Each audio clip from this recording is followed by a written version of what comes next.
You were not born to shrink yourself. You were born to take up space, speak loud, and walk like you own every damn room you enter. So why do you keep asking for permission to shine? You think confidence is some magical DNA trait? No, darling, it's built. Step by step, fall by fall. And today, I'm handing you the blueprint. Let me ask you something. How long will you keep waiting for someone to validate you? Let me tell you a secret. The world starts believing in you the moment you do. And if you're tired of hiding, apologizing, or doubting, get ready.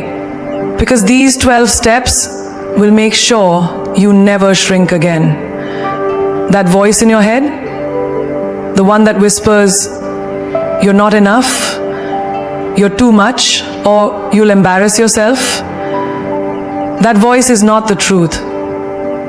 It's just an echo of every insecurity, every rejection, every accidental insult you've ever absorbed and turned into a belief. And here's the harsh truth. You've believed that voice more than you've ever believed in yourself. But today it's time to change the script. It's time to rewrite that voice in your head like your life depends on it. Because it actually does. You were not born with doubt. Doubt was taught to you. Maybe it came from a teacher who laughed when you got the answer wrong. Maybe it came from a parent who always pointed out what you lacked. Or maybe it came from those harmless jokes your friends made that you laughed off but cried about later. And slowly, that voice settled in your mind like a parasite, feeding off your confidence. But guess what? You don't have to keep living with that voice. You can evict it right now. Think of your mind as your personal studio. What plays inside determines what shows up outside. You don't play sad, hopeless music and expect to dance confidently, do you? Then, why keep playing self-doubt on repeat and expect to feel powerful? Start changing the soundtrack. When you look in the mirror and that voice says, you're aging, answer back, I'm evolving. When it says you're not good enough for this job, you say, I'm here to dominate it, not qualify for it. When it says, they're going to laugh at you, you whisper, they'll wish they had my courage. Let's make it real. Imagine you're walking into a meeting. Your hands are sweaty, heart pounding, and that voice says, don't speak up, you might sound stupid.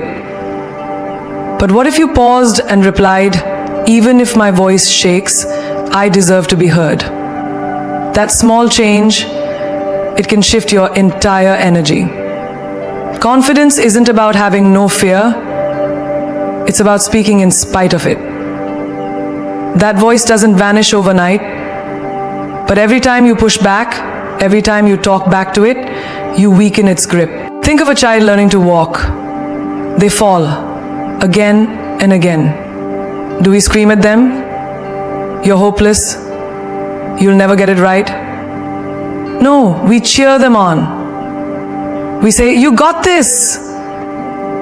Why don't we say that to ourselves? When you fail, when you're rejected, when you feel lost, you don't need punishment, you need encouragement.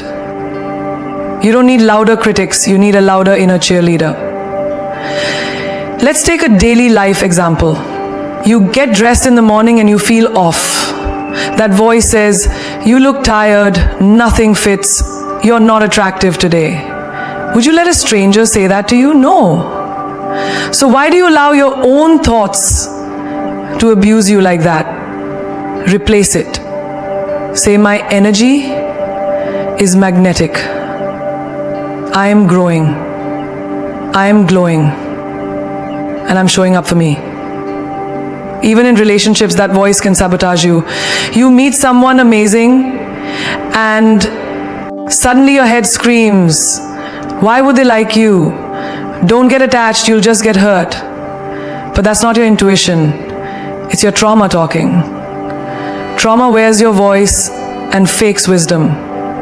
But you can rewrite that moment and say, I'm worthy of love that sees me, not love that confuses me. And when it comes to dreams, starting a business, moving to a new city, speaking on stage, that inner voice might yell, who do you think you are? You answer back, I am exactly who I needed when I was younger.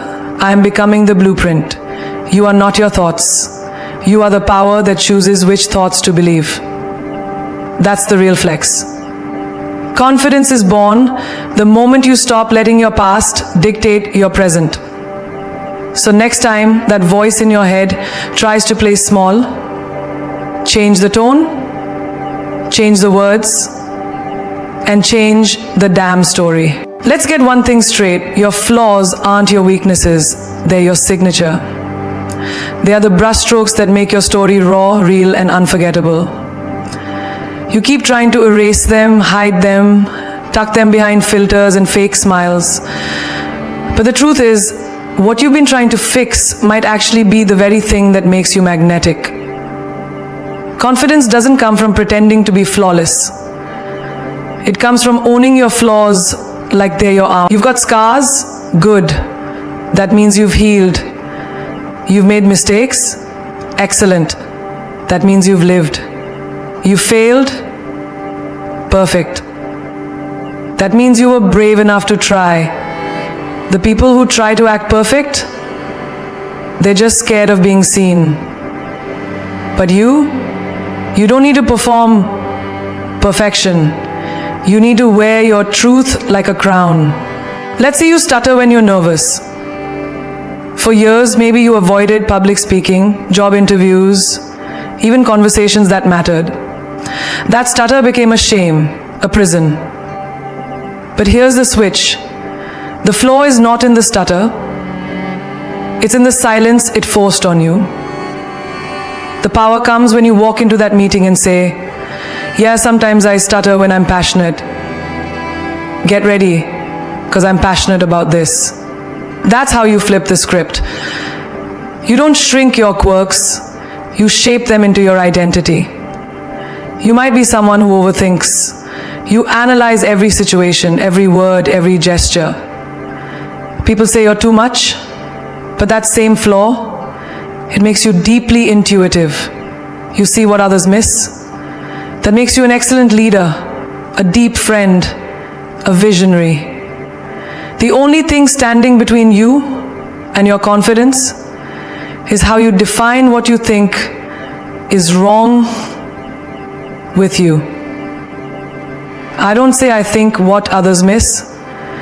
That's what I do for living. That's why I think what I do for living. I don't say I think what others miss. I see what you change the definition, and suddenly you're not flawed, you're rare. Imagine being in a relationship where someone tells you you're too emotional. You cry at sunsets, you feel everything intensely, you've been told it's a weakness. But here's what they won't say. Your emotions are a superpower. They connect you to the world, to beauty, to pain, to healing. When others go numb, you stay human. And in a world desperate for realness, that is gold. You don't numb your light just because someone couldn't handle its warmth. Think about those so-called physical flaws. Maybe you've got stretch marks, acne scars, a crooked tooth, or a body that doesn't fit Instagram's definition of perfect. But who set that standard? Who decided flawless skin is beauty? Flaws are stories. Stretch marks mean you grew. Scars mean you survived. That crooked tooth, that's your mother's smile passed down. And that body, it carries you, moves you, holds your soul. That's more than enough. You don't need to fix your body, you need to fix your mirror. Even in professional life, flaws can turn into assets. Maybe you're disorganized and you've always hated it. But in that chaos, you're creative. You don't follow straight lines. You create waves. That kind of mind can disrupt industries, start revolutions, change narratives. So stop trying to color inside the lines if you were born to draw outside them. You weren't meant to fit in a mold, you were meant to shatter it. Your flaw could be your accent. People mock it, misunderstand it. But that accent, it tells a story of heritage, of struggle, of resilience. Own it. Speak louder. Let your roots be louder than their judgments. Confidence comes from saying, "This is who I am. Take it or take notes." You're not broken. You're beautifully unfinished. And confidence isn't about waiting to be perfect. It's about daring to be seen exactly as you are. Not despite your flaws, but because of them. When you walk into a room, your energy should speak before your words ever do. I'm not talking about arrogance. I'm talking about presence. The kind of presence that doesn't ask for attention, it commands it. The kind that walks in without apology, without shrinking, without waiting for permission to take up space. Because confidence isn't something you wear like makeup. It's something you radiate from within. And when you truly own your space, the room starts to adjust to your frequency. You've been taught to play small, to tone it down, to dim your light so others don't feel blinded. But playing small doesn't protect you. It imprisons you. When you walk in like you own the room, it doesn't mean you're better than anyone else. It means you are no longer willing to act like you're less. Picture this. You walk into a high-stakes meeting and instantly you feel the pressure in your chest.